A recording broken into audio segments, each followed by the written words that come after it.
Hi, my name is Ed Potts and I'm a lieutenant here with the Roswell Fire Department, and this is Sparky, our fire safety mascot. Our job is to keep people safe from fires, and we have lots of great tools for doing that. One of those tools is the fire safety trail that you see behind us. We like to use this high-tech, state-of-the-art vehicle to teach you how to prevent fires and keep you prepared in case it ever happens. It's built to work like the inside of a house that you all live in, and provides us with a safe location to demonstrate fire dangers and ways to avoid them. There are two main areas in the fire safety trailer. The front of the trailer is our kitchen, where we will learn about kitchen safety and fireplace safety. The second room is our bedroom, where we will practice what we have learned on fire safety. Now join Sparky and me in the kitchen while we go over some fire safety tips. Here we are in our kitchen area. Though it looks kind of small, it's probably pretty similar to what you have at home. When there's cooking, there's fire, so we want to be extra careful in this room and pay attention to these fire safety guidelines. Be careful when using the microwave oven. It's a quick and easy way to heat up your food, but there's a few things you want to keep in mind before pressing any buttons. First of all, don't use the microwave unless grown-ups have given you permission. Go ahead, Sparky. Once they say it's okay, make sure your food is in a microwave-safe container and that there's no metal objects like tin foil or silverware. We're going to put that in the microwave so he can heat up his lunch. Now when it's done, we want to make sure that it's not too hot to the touch. Oh, is that hot, Sparky? All right, you better take your pot holders. We got some pot holders there for him to be able to get his hot meal out. Just remember, anything that comes out of the microwave is going to be hot, so you want to be very careful when you set it down on the counter or table. Though you might not be using this stove yourself, you should always be careful in this area of the home. The kitchen is not an area to play in. What we want to do is we want to keep at least 3 feet from the stove at all times. Sparky, you want to help me with that? So, here's 3 feet. So we want to stay 3 feet away from this stove at all times and not be in here, because there's 3 main hazards everybody should be looking out for in the kitchen. Okay, our number one hazard in the kitchen is open flames and any sources of heat from the stove. When the stove is on, these elements can catch clothing on fire, as well as things like boxes of food or even pot holders. The second hazard we have in the kitchen are pots and pans on the stove. We want to make sure that the handles on pots are not turned out, because someone can bump into them, like your little brother or sister, and they can knock that pot over and they can get burnt by the stuff that's inside. So we want to make sure that we turn that handle in. Sparky, can you turn that handle in for me so that we're nice and safe? All right, great job, Sparky. Our third hazard in the kitchen is caused by grease fires. This happens when people are frying foods in a pot and they get too hot. Water only makes this worse. Whoa!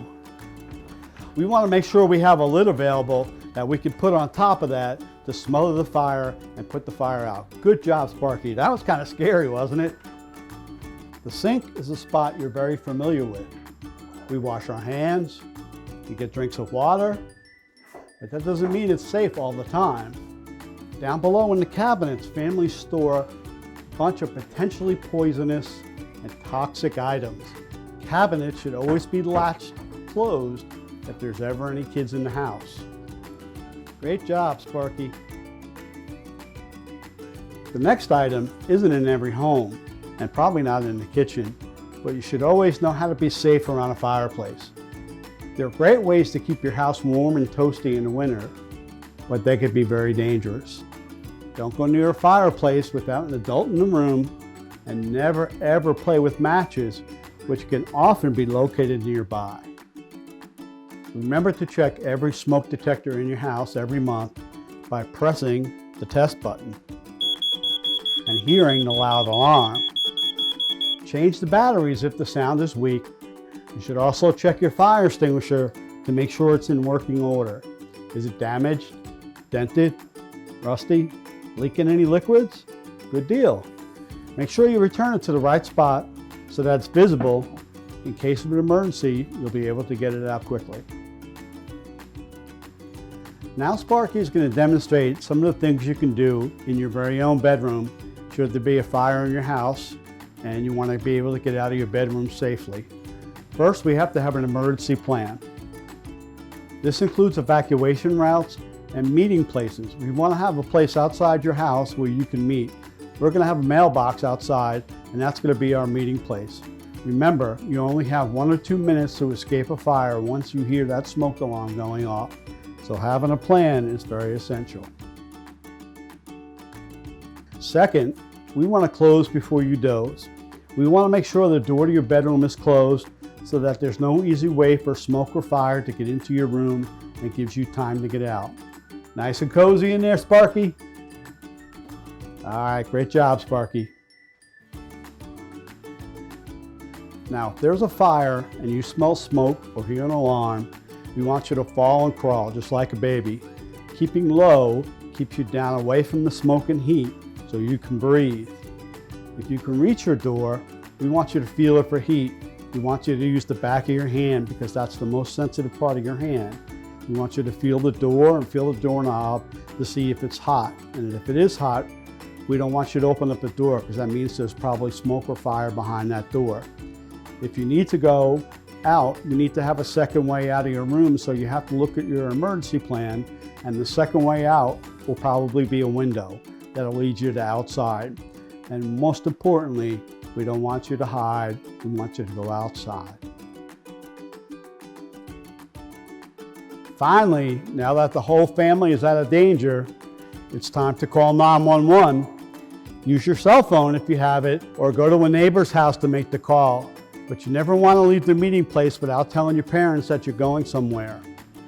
So you can call 911, let the operator know what your name is, where you live, and tell her that there's a fire in your house. Make sure you let them know that everyone's out of the house and you're waiting by the mailbox for the fire department to show up. If the situation happens where fire comes in contact with your clothes, what are you going to do, Sparky? That's right, you want to stop, drop, and roll. This will smother the flames quickly, when something like running will only make it worse. You okay, Sparky? All right, good job, Sparky. Okay, so let's review some of the things we learned today. Only use a microwave oven with adult supervision. Use pot holders when handling dishes that might be hot. Stay at least 3 feet away from the stove. Be careful of open flames catching fire on objects and clothes. Making sure all handles are pointed in and away on pots and pans. Smother or grease fire. Water only makes it worse. Keep chemicals safely locked away behind the cabinets. Only be near a fireplace with adult supervision. Never play with matches. Keep all your emergency equipment up to date with regular checks. Have an emergency plan and practice it. A plan is only good if you know it by heart. Close before you doze. Very important. You want to keep your bedroom door closed at all times at night. Fall and crawl in the event of a fire. Keep your head low and out of the smoke. Don't hide, go outside. Get outdoors quickly and safely to your designated meeting place, and then call 911 for help once you're out of danger. We hope this video helps you remember some of the easy ways you could be a part of fire safety and prevention. It's an important job that everyone needs to know so we can all be safe, happy, and healthy.